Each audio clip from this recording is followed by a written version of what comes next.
நாம் செய்கிற ஜெபம் சிறிய ஜெபமாக இருந்தாலும் சரி, பெரிய ஜெபமாக இருந்தாலும் சரி, எப்படிப்பட்ட ஜெபமாக இருந்தாலும் சரி, அந்த ஜெபம் உண்மையாய் ஒரு உடன்படிக்கையோடு, ஒரு பொருத்தனையோடு, ஒரு உபவாசத்தோடு நாம் ஜெபிக்கும் பொழுது கர்த்தர் பெரிய காரியங்களை செய்வார். நம்ம ஜெபிக்கிற ஜெபத்தில் ஒரு உண்மை இருக்கணும், ஒரு உடன்படிக்கை இருக்கணும், ஒரு பொருத்தனை இருக்கணும், ஒரு உபவாசம் இருக்கணும்.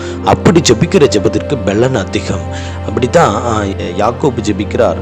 அப்பொழுது யாக்கோபு, தேவன் என்னோடு இருந்து நான் போகிற இந்த வழியில் என்னை காப்பாற்றி உண்ண ஆகாரமும் உடுக்க வஸ்திரமும் எனக்கு தந்து என்னை என் தகப்பன் வீட்டிற்கு சமாதானத்தோடு திரும்ப வர பண்ணுவாரானால் கர்த்தர் எனக்கு தேவனாக இருப்பார். நான் தூணாக நிறுத்தின இந்த கல் தேவனுக்கு வீடாகும்.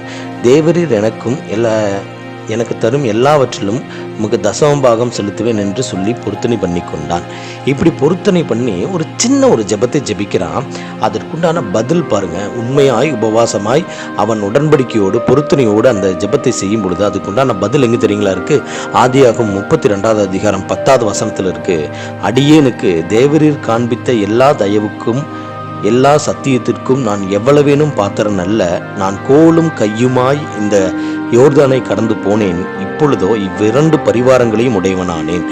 அங்கே சொல்கிறான், ஒரு பொருத்தனை பண்ணுறேன். என்னென்னா, உண்ண உணவும் உடுக்க உடையும் இருந்தால் போதுன்னு ஒரு பொருத்தனையோடு ஒரு உடன்படிக்கையோடு அந்த சின்ன ஜெபத்தை செய்கிறான்.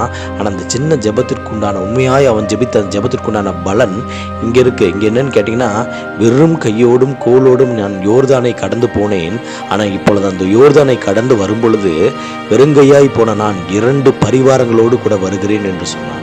ஸோ நீங்கள் உண்மையாக ஜெபம் பண்ணுங்கள். இருதயத்தின் ஆழத்திலிருந்து உண்மையாக ஜெபம் பண்ணுங்கள். நம்ம கிட்ட இருக்கிற பழுதுகளை நீக்கி, குறைகளை குற்றங்களை நீக்கி ஒரு உபவாசம் செய்து உடன்படிக்கை செய்து நம் உண்மையாய் நாம் ஜெபிக்கும்போது, பொருத்தனை செய்து உண்மையாய் ஜெபிக்கும்போது கர்த்தர் பெரிய காரியங்களை செய்வார். தேவன் தாமே சிறு செய்தி ஆசீர்வதிப்பாராக. ஆமேன்.